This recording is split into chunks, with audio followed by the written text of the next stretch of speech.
Hi, it's Bobbi Emel coming to you live from the kitchen, and I have a question for you. Have you ever tried to lose weight and then notice that all you think about is food? Or maybe you're really trying to get that ex-boyfriend off of your mind and all you can think about is your ex-boyfriend? Or how about this classic? You have a presentation next week at work and you're really nervous about it and you think, I'm just not going to think about that presentation. And then all you hear in your head is presentation, presentation, presentation. Yeah, it's happened to all of us, and there's a scientific reason for it. Researcher Richard Wagner, about 30 years ago, decided to actually put to the test a line from a Dostoevsky essay that he had read, and the line was, set yourself this task. Try not to think about a polar bear, and you will find that the cursed thing comes to mind every minute. Well, Wagner couldn't get this out of his mind, so he developed a couple of experiments to see if it was true. He took a group of subjects and he asked them to just think aloud. We're just doing a thought experiment just for the next 5 minutes. Think about anything you want, but don't think about a white bear. If you do think about a white bear, ring this bell, but don't think about it. Well, you know what happened? Ding, ding, ding, ding, ding. Lots of thoughts of white bears. He took another group at the same time and said, we're looking at the way you think, please think aloud. And if you think about anything, and if you think about a white bear, that's fine. If you happen to think about a white bear, go ahead and ring this bell. And that group didn't ring the bell as much because they were allowed to think about the white bear. Well, this phenomenon has been replicated over the past 30 years so much now that we know now that trying to suppress thoughts actually causes you to think about the thought more. And why is that? It's because when we're trying not to think about something, we have to think about it, right? So, oh yeah, my presentation, I'm not going to think about that presentation. Oh yeah, I have to not think about the presentation. Oh shoot, I'm thinking about the presentation.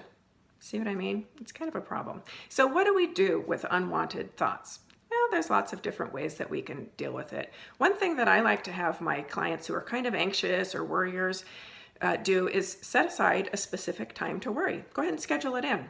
So tomorrow from 9 to 9:30 a.m. I am going to worry about my presentation. And boy, during that time, have at it. Go ahead and worry about that thing, think all those thoughts, do whatever you want. Outside of that 30 minutes, just go about your regular life. There's something about scheduling and planning for worried thoughts that helps us move on with our lives and kind of decreases at least the volume of those thoughts. Another thing that you can do is something that's technically called exposure, and this means that you just allow the thought to happen and then really think about it. Just keep thinking about that thought. Those really anxious thoughts, just keep thinking about them. But here's what happens. The more you chew on that thought, think about it, savor it, repeat it, the more you understand that you kind of own that thought, and the thought isn't going to kill you. Your amygdala thinks it's going to kill you, but the rest of your brain knows that it's not going to. So you can kind of just expose yourself to that thought.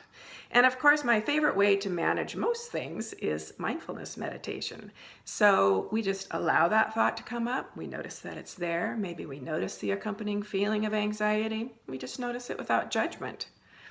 What we tend to do is we tend to judge our experience. So we put anxiety on anxiety on anxiety. So we think, oh, that presentation, oh, I'm not supposed to think about that presentation. Oh my gosh, this is freaking me out. I keep thinking about that presentation. What am I going to do? Just keep getting more and more anxious. Instead, we can just say, okay, I noticed that thought about that presentation is coming up, and I'm actually noticing some anxiety too. And there they are, and let's just move on with my day instead of having a bunch of judgments about them. And of course, if you want to work on your mindfulness meditation a little bit more, there's an app for that. My favorites are one called Headspace, and the other is one that I just found called 10% Happier, which is a wonderful comprehensive app for a variety of different mindfulness meditations. So if you want to improve your skills in mindfulness and just allowing things to come up for you, go ahead and check out those apps. And you know what? Go ahead and think about that white bear all you want. Till next time, I'm Bobbi Emel from my kitchen.